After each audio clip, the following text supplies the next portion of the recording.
네. 제가 지금 아니 그 핸드폰으로는 저장 공간을 따라갈 수가 없어가지고 예전에 애들이랑 찍었던 사진 그걸 다 지우려니까 너무 어떻게 딴 데로 이거를 옮겨서 저장 공간을 비워야 되는데 제가 그런 거는 일단 남편한테 일단 물어보고 저장 공간 좀 비워달라고 하고 일단 지금 이거는 저희 아이들 이제 패드로 녹화를 하고 있거든요. 하던 말은 끝내야 될 것 같아가지고 그러니까 그 less is more라는 걸 계속 이제 관련해서 머릿속에서 떠다니는 주제가 그러니까 내가 지금 나는 항상 그러니까 남들보다 부족하게 살겠다. 나는 이렇게 살겠다. 이렇게 주장을 하는 게 아니라요. 나의 삶을 가만히 봤더니 어 이게 뭔가 일반적이지 않은 그런 어떤 뭐라 해야지 가치관이나 일반적이지 않은 나의 삶의 패턴, 삶의 그런 라이프 스타일, 그런 모습 속에서 행복의 요소가 있다는 걸 알게 된 거예요. 그래서 이걸 공유하는 거거든요. 내가 너희보다 잘났다. 내가 너희보다 가진 게 없지만 어, 나는 부족한 게 아니고 나는 잘 살고 있다. 막 약간 이렇게 무슨 꼬장 부리는 게 아니라요.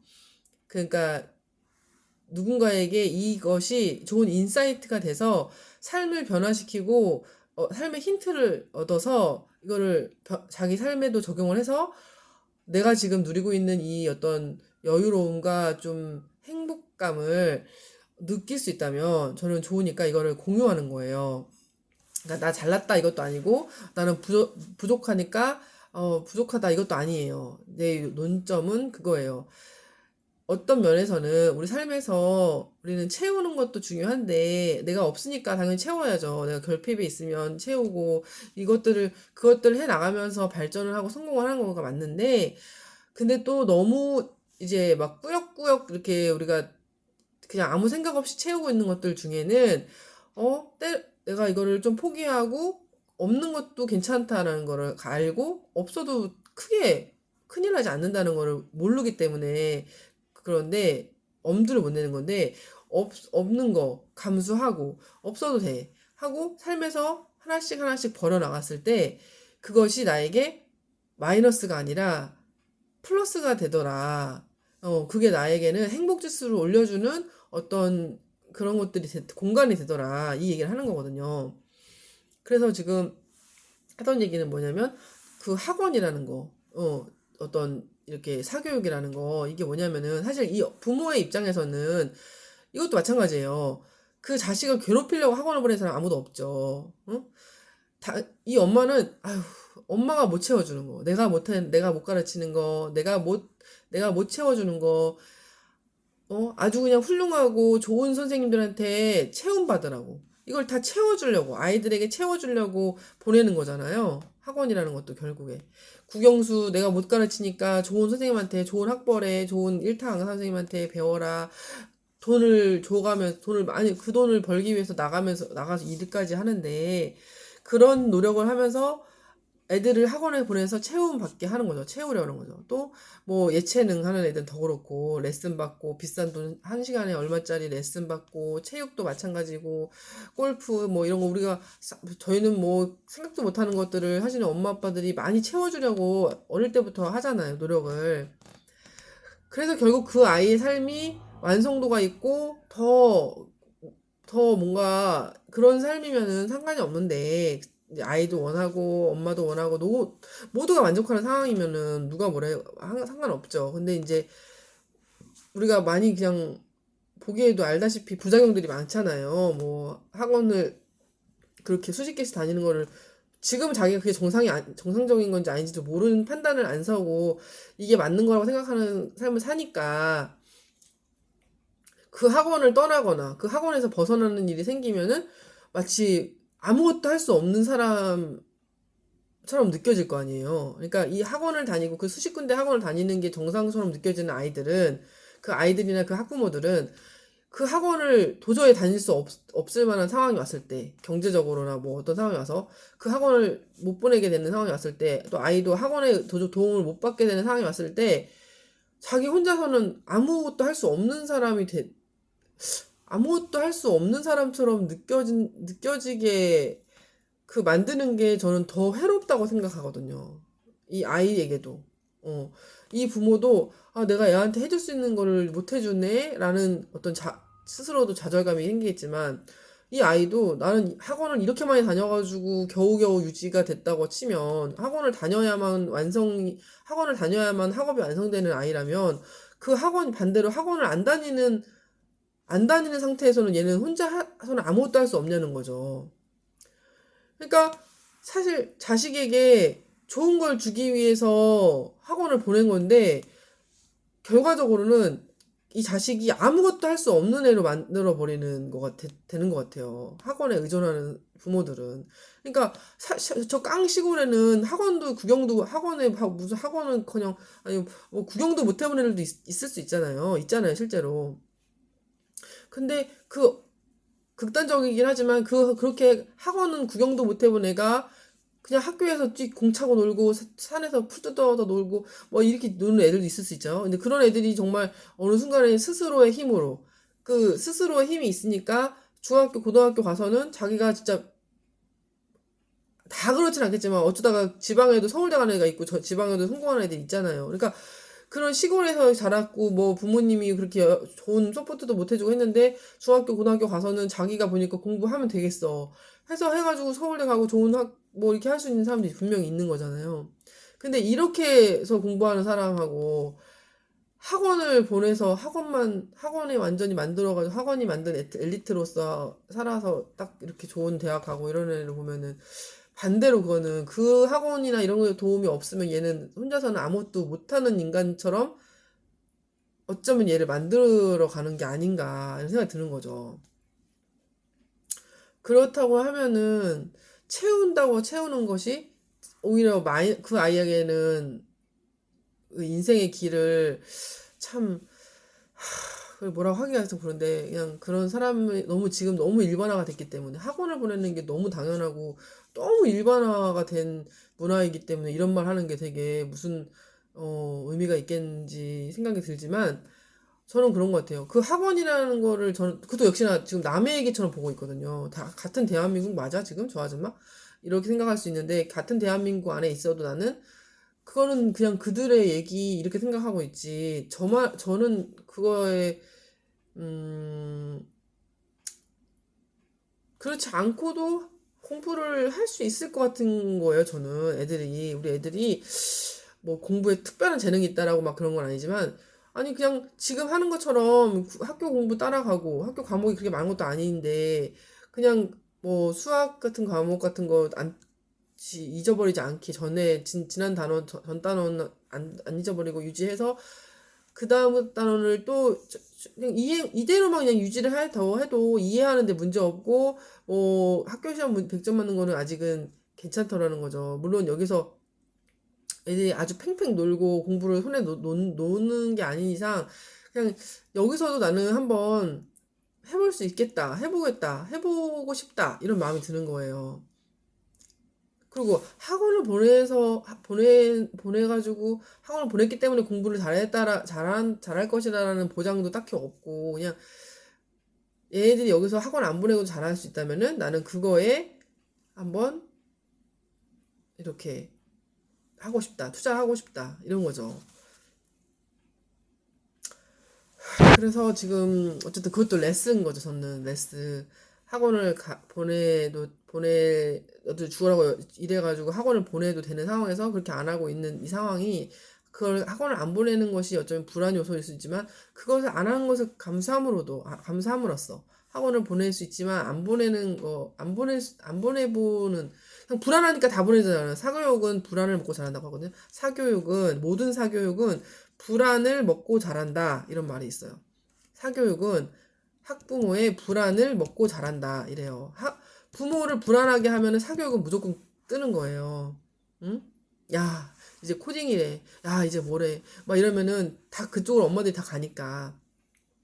근데 나는 그런 불안의 요소를 감수하고도 학원을 안 보낸다. 이것도 나에게는 레스잖아요. 레스. 근데 이 레스가 나에게는 경제적으로도 그렇지만 우리 아이들과 함께 보내는 시간적으로도 훨씬 늘어났고, 어, 또 아이들도 스트레스 덜 받으니까 지금 해야 되는 것만 잘하면, 그리고 이거 하면서 학교 공부 잘하면 학원을 안 가도 되니까. 어, 어. 그러니까 약간 학원을 보내는 거는 마치 어떤 이 전체적인 다들 징벌 같은 문화가 된 것 같아요. 학원에 보낸다는 것은 뭔가 무덤으로 기어 들어가는 것처럼 고통의 공간으로 기어. 물론 학원 그걸 유지하는 그 세상에서는 거기서도 또 그 세상이 또 있겠죠. 거기 밥도 먹고 애들끼리 놀고 학원차 타고 다니고 놀고 뭐 그 안에서의 어떤 그런 것도 있겠지만, 저는 근데 저는 그 고통을 유지하기 위해서 만든 그냥 그거라고 생각하거든요. 근데 나는 이걸 안 함으로써 학원을 보내는 것을 오히려 안 하겠다고 하는 그 용기를 내므로써 학원을 보내는 것을 안 하는 것을 감수함으로써 뭐가 일어났냐. 애들 지금 학원비로 보통 2, 30만 원씩 보낸다 치면은 70만 원, 60만 원을 나는 아끼는 거고요. 매달 6, 70만 원씩을 버는 거고요.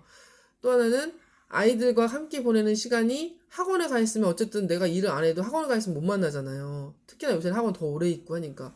근데 얘들은 집에서 맨날 학교 끝나면 집에 와서 집에서 우리가 늘 얼굴을 보고 있으니까 아이들하고 보내는 시간이 길고 얘네들도 엄마 아빠랑 같이 있는 시간이 기니까 그냥 정서적으로 되게 안정감이 있고 좋은 아이들로 크는 거죠. 그리고 그 또 하나는 얘네들도 학원 가서도 스트레스 받을 거 아니에요. 학원 가서도 쟤는 뭐 집이 잘 사네 못 사네 뭐 아파트 어디 집이 어디고 얘는 집이 어디고 이런 것들도 분명히 있을 것이고, 학원 가면은 학원비만 쓰는 게 아니라 뭐 사 먹어야 되니까 돈도 써야 되고, 또 학원 레벨 테스트도 있을 거고 반 나누는 거 뭐, 그러니까 학원에서도 또 나름 스트레스가 있을 텐데 그것도 안 받죠. 음. 그러니까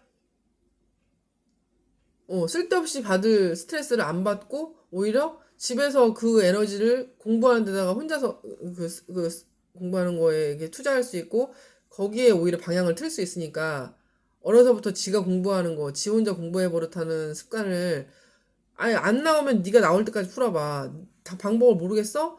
네가 알 때까지 한번 해봐. 네가 그거를 해봐서 알잖아. 예습 아예 학교에서 안 배운 것도 너는 거기서 풀 수 있었던 건데, 그거 잘 따라가면 너 할 수 있잖아. 그리고 끙끙 싸매고 지가 하면 또 풀어내요. 그러니까 그거를 그 밖에서 외부로부터 받는 스트레스를 오히려 차단하고 자기 자신과의 싸움과 자기 자신과의 씨름으로 이 방향으로 에너지를 썼을 때는 훨씬 내가 이걸 문제를 씨름하고 이 문제를 내가 풀어버리겠어. 풀어내야지. 아, 그래. 앞에 것까지 풀었는데 왜 이걸 못 풀지? 얘도 똑같은 건데 하면서 지가 방법을 찾는 거죠. 그래? 아, 뭐 그럼 얘는 이런 거고, 얘는 이런 거, 얘는 좀 이런 내용이 더 추가됐구나. 아, 이게, 알았어. 또 틀려서 또 오답 노트를 풀다 보면은, 틀리면 틀린 걸로 끝나는 게 아니라 또 다른 문제를, 같은 유형의 문제를 두 배, 세 배로 문제를 풀 수 있게 해주니까, 그럼 오답 노트 그걸 고치고 또 풀이 과정을, 이제 틀렸으면 풀이 과정을 보고, 다시 자기가 그거 비슷한 유형의 문제를 두 개를 더 풀다 보면은, 이거에 대해서 익숙해지는 거죠. 그리고, 문제만 푸는 게 아니라 그냥 기본 개념들에 대해서도 충분히 자습을 할 수 있는 컨텐츠들이 많거든요. 그러니까 뭐 엄마들이 요즘에 다 나는 태블릿 학습 안 믿어. 저 신뢰 안 해. 이러는 엄마들도 많은데, 아유 뭐 그거를 활용하기 나름인 것 같아. 저는 어떻게든 그 활용을 하기 나름이지, 그거 거기에만 빠져가지고 하루 종일 그거만 본 것도 아니고, 선생님 말을 듣는 거나 학교에 선생님 말을 듣는 거나 그 동영상에서 선생님이 하는 말을 집중해서 들을 수 있으면, 어? 나중에 어차피 고등학교 가서도 다 인터넷 강의 듣고 인강 듣고 동영상 강의 듣고 EBS 보고 이러는데, 어차피 선생님 말씀 듣는 건 똑같은데 학교에서 직접적으로 얼굴 보나 이거 강의에서 선생님이 해주는 거는 앞뒤로 내가 또 모르겠는 거 다시 되돌아가서 다시 들을 수도 있고, 뭐 이해가 안 되면 다시 또 앞으로 들어가서 볼 수도 있는 거고. 근데 혼자 자기 자습하는 용도로, 도구로, 자기 스스로 자습을 하는 도구로는 부족함이 없다는 생각이 들어요. 그리고 기본 개념을 모르겠으면 설명을 또 들으면 되고 또 들으면 되고, 그걸 이걸로 못 들었으면 또 다른 걸 책을 보든지 뭐 이해가 안 되는 부분 다시 또 얼마든지 보충 설명을 또 아이가 할 수 있으니까 반복이 되니까 이해가 되고, 그 확인은 이제 문제풀이를 통해서 확인을 하고 아는지 모르는지는 그러니까 그리고 이제 모르네. 아, 내가 많이 틀렸네. 이번에 많이 틀렸네. 그러면은 왜 틀렸는지 그 오답 확인하고 다시 또 풀어보고 해서 다지고 넘어가고 이것들을 계속 반복하는 거죠. 그러니까 자기도 모르게 한 50점, 70점 맞던 것을 이제 80점, 90점, 100점까지 맞게 되고 또 그러면 내가 엄마가 칭찬을 해주기 이전에 본인이 기분이 좋은 거예요. 본인이 100점 맞으면 당연히 기분 좋죠. 그럼 또 엄마한테 자랑도 하고. 또, 저희 아들은, 아니, 뭐, 하여튼 그 최상위 수학이라고, 사실 최상위권 문제를 좀 부담이 되긴 했는데, 선생님이 넣어주셨나 봐요. 근데 그걸 선생님이 넣어주셨는데, 그거 다 맞았다고 또 좋아하고. 그러니까, 성취감도 느끼는 거죠. 그 안에서도. 그 안에서 성취감도 느끼고, 뭔가 내가 잘한 거면 뿌듯함도 느끼고. 그래서 너무 자랑 같긴 하지만 4학년 마무리할 때 보통 수포자가 4학년 때 나오잖아요. 4학년 때 수포자가 나오는데 저희 애는 큰애는 학교에서 이제 단원 평가를 봐요. 그러니까 시험은 안 보지만 중간 기말 이런 시험을 내신은 없는데 단원 평가라고 해서 수학을 한 단원 1단원 끝나면 1단원은 총정리하는 문제 한 20개, 2단원 끝나면 2단원 총정리 문제 20개 이런 식으로 단원 평가를 보는데 저는 그게 또 평가에 선생님들이 뭐 성적에 들어가지 않지만 엄마로서는 그거를 또 보고 얘가 이 단원을 다 이해했구나. 다 풀 줄 알고 이걸 볼 수 있잖아요. 근데 초반에는 안 그랬는데 갈수록 반에서 100점 맞는 점점 그 아이가 우리 아이가 100점을 맞는 거예요. 단원 평가를. 그래서 마지막 거의 한 네 단원은 네 개의 단원은 다 100점을 맞고 끝났는데 그 심지어 반에서 2명만 100점 맞고 반에서 3명 100점 맞고 이럴 때도 항상 들어있고 우리 아이 반에서 한 명 자기 혼자 100점 맞을 때도 있었고 그러니까 뭐 100점 맞는 게 다냐 이럴 수 있지만 그래도 그 단원을 다 완벽하게 이해했다라고 볼 수 있는 거는 근데 시험만 한 게 없잖아요. 근데 마음이 되게 기쁘더라고요. 뿌듯하고 그리고 저희 둘째도 다 받아쓰기를 항상 100점 아니면 하나 틀리고 그러니까 이게 뭐냐면은 그냥 본인이 그게 좋은 거예요. 본인이 그러니까 할로만 한다고 하는 게 얘네들이 그 맛을 보면 한다는 거죠. 아, 공부가 이런 거고, 공부해가지고 100점을 맞거나, 잘하면, 이게 좋구나. 아, 행복하구나. 기쁘구나. 이거를 지가 알면, 때려 말려도, 뜯어 말려도 하죠. 때려 죽여도 하죠. 하지 마. 공부하지 마. 자 해도, 아, 나 내일 시험인데, 나 해야 돼. 내일 시험이란 말이야. 이러면서 하잖아요. 그렇게 돼야 된다는 거죠. 하지 마. 그만해. 자. 근데, 아니야, 내가 해야 돼. 아, 나 늦었어. 이렇게 하는 애들이 공부를 정말 자발적으로 하는 거잖아요. 그런데 억지로 들이밀어가지고 학원에 들이밀던 과외를 들이밀던 아무든 억지로 어디든가 막 푸시를 해가지고 하면, 나도 숨이 막히는데, 그러면은 그게 어떻게 기쁨이 되겠냐 말이죠. 잘해야 본전이고, 그거는 못하면은 너무 스트레스 받은 거고 잘해야 그나마 뭐 그냥 또이또이 잘해야 그냥 기본이고 못하면 완전히 그러니까 그걸 스트레스 받을 확률이 너무 높을 것 같아요. 아예 그냥 공부는 담쌓고 사는 애들은 모르겠지만 그래도 조금 공부를 해보겠다고 하는 애들은 더 그럴 것 같다는 거죠. 부모의 기대가 있고 부모의 눈총이 있는데 따가운 눈총 부모의 어떤 이게 시선이 있는데 내가 거기서 그렇게까지 막 학원을 돌고 도는데 학원 그 별 보려고 현찮고 몸은 몸대로 지치고 몸과 마음은 지치는데 결과는 또 안 나와서 부모가 실망하는 게 다 보이고 그런 거 애들이 살맛이 나겠냐는 거죠. 그러니까 걔네들은 플러스잖아요. 모어잖아요. 모어. 딴 어떤 아이들보다도 모어죠. 모어의 삶을 살고 있죠. 근데 more is less가 되는 거예요. 걔네들은. 더 많이 받고 있어. 더 많은 서포트를 받고 있고 더 많은 것들을 체험받고 있는데 반대로 그 이상하게 아이러니하게 그 삶은 점점 안 좋아질 수 있는 거예요. 물론 아닌 사람도 많겠죠. 좋아 나는 좋아 으쌰으쌰 해가지고 부모와 자식이 다 으쌰으쌰 해가지고 막 그런 상황을 서로 막 너무 좋아가지고 하는 사람들도 있겠지만 아닌 경우들도 있을 수 있으니까 그게 사람이니까 우리가 알잖아요. 겉으로 아닌 것 같아도 다 그게 느껴지고 다 그럴 수 있다는 거 아니까 안타까운 거죠. 근데 less is more라는 거는 내가 이렇게 살 수 있어. 그래 뭐 소위 말하 어떤 이렇게 갖추고 다 갖추고 이렇게 말하는 이렇게 해야 된다. 이렇게 하고 있다. 뭐 이런 것처럼 근데 아니 굳이? 아니 굳이? 그러면서 거기서 한두 가지 포기하고 아니 나는 그건 안 할래. 그건 안 하고 싶어. 안 해도 돼. 그건 없어도 돼. 뭐 약간 이렇게 해가지고 좀 절감하고 좀 감수하고 불편하지만 그걸 불편을 감수하고 뭔가 이걸 좀 아낀다기보다 좀 이걸 좀 이렇게 해서 내가 좀 부족한 듯 약간 없는 듯 공간을 이렇게 비워가지고 약간 공간의 여지를 남는 거죠. 여백의 미. 그러면서 살면은 그게 훨씬 나를 어떤 충격이나 뭔가 이런 외부의 압박으로부터 나를 지켜주는 그 완충장치가 돼주는 것 같아요. 네.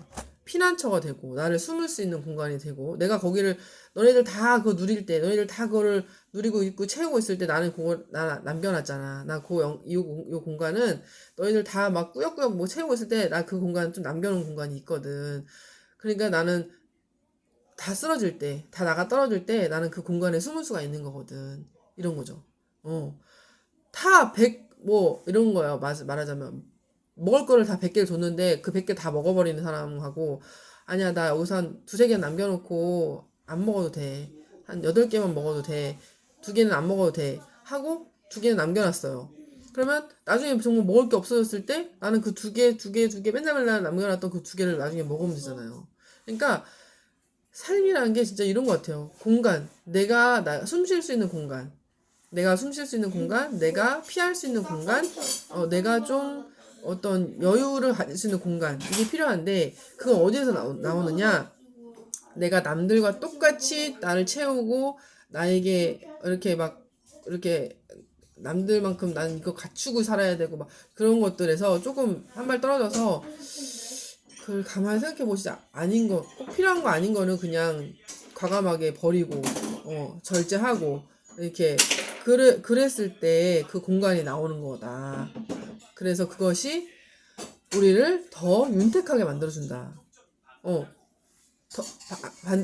가진 게 우리가 더 소유하려고 애쓰고, 가지려고 집착하는 게 아니라, 반대로, 내가 좀 더 불편하게 하고, 좀 더 불편하려고 하고, 좀 더 버리려고 하고, 좀 더 안 가지려고 하고, 걔 굳이 그거 다 끼고 살 수 없다. 그런 거 다 끼고 살기 힘들어. 이러면서 내가 좀 버리고 놔두고 이렇게 했는데, 그것이 오히려 나를 숨 쉴 수 있게 하는 공간이 되더라. 이런 거죠.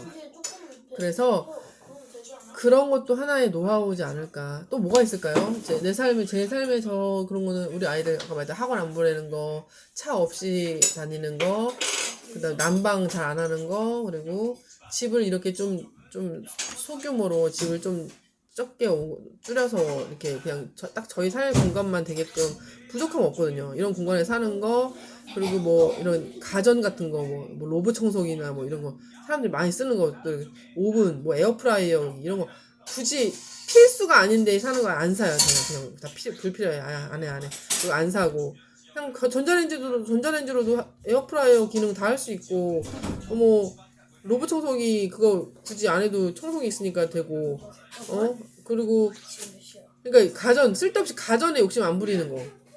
그것도 하나의 less is more죠. 집안 공간도 그렇지, 막 남하고 비교해서 막 저거 해야 돼. 스펙도 막, 그런 거 안 하고 되고. 그 다음에 또 하나는 뭐가 있을까요? 뭐 그런 것들이 less is more인 것 같아요. less is more. 그리고 막 아파트 이런 거 관심 없고, 남들 다 못 들어가서 안달인 그놈의 아파트, 그 아파트에 관심 없고, 그리고 또 직업도 그래요. 남들이 다 주간에만 일을 해야 된다 고집하면, 그래, 우리가 야간할게. 난 야간해도 돼. 당신들 주간하세요. 난 야간할게요. 그럼 야간하고 주간 똑같이 하면 돼요. 근데 야간에 더 돈을 많이 벌어요. 지금 우리 남편도 그렇긴 한데, 굳이 해보니까 그렇다. 저도 해봤는데 야간 일이 더 일이 많은 것도 아니고, 근데 야간은 프리미엄 어드밴티지가 있잖아요. 어디나 어느 직장이나 야간에 비용을 더 많이 주니까. 근데 주간만큼 바쁘지도 않아. 야간이 사람이 훨씬 적죠. 손님이 어디나. 일이 적고 한산하고 야간이 훨씬 더 일이 쉬운 편인데 단지 야간이라는 것 때문에 사람들이 기피하는데 야간은 오히려 더 좋은 직업 환경일 수 있다. 근데 돈은 더 받는다. 야간에 업무하는 것도 주간이랑 야간이랑 업무가 똑같다고 했을 때 야간이나 주간이랑 업무는 똑같은데 야간은 돈을 더 주고 또 환경 그렇게 하는 것 자체 업무 환경이 나쁘지도 않고 이런 것들이 이제 점점 옛날처럼 무조건 낮에만 일하는 사람들만 있는 게 아니고 점점 밤에 일하는 사람도 많잖아요 요즘에. 그러니까 그런 것들을 볼 때도 남들이 꼭 그렇게 고집하는 거를 내가 나도 이렇게 할 필요가 없다는 거죠. 남들이 다 고집하고 다 선호하고 남들이 다 선호하는 것들 굳이 나까지 경합을 할 필요를 못 느끼는 것 같아요. 저는 오히려 살아보니까 남들이 다 선호하고 남들이 다 그렇게 해볼래 그냥 밑도 끝도 없이 다 왠지 그렇게 해야 될 것 같으니까 좋아 보여서 이렇게 해서 선호하는 거는 그럼 너가 그거 해 하고 나는 그 다음 거를 골랐을 때 얘가 오히려 좋은 경우도 많더라. 그런 거를 보게 되는 거죠. 그래서 아무튼 그렇습니다. 여기까지만 일단 할게요. 네.